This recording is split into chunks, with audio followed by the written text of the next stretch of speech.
रात। खुदा करे के ये लम्हा यहीं ठहर जाए, खुदा करे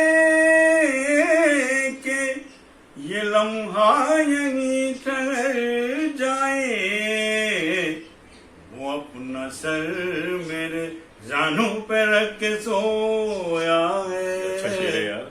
वो अपना सर मेरे जानू पे रख के सोया है।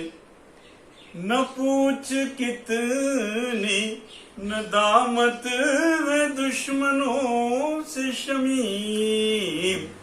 वो दोस्त ही तो था जिसने मुझे डबोया है। वो दोस्त ही तो था और जिसने मतलब फिर से पढ़िए डॉक्टर साहब। मतलब बहुत अच्छा है यार। हमारे शकील जहांगीरी साहब को इश्क हो गया था, रात को बेचारे आप ये शेर बहुत पढ़ते तो मेरा हाल यही रहा रात भर। यही देखिए बड़ी शायरी का कमाल होता है। मतलब फिर से पढ़िए डॉक्टर साहब। अभी जो धूप निकलने के बाद सोया है, अभी जो धूप निकलने के बाद सोया है।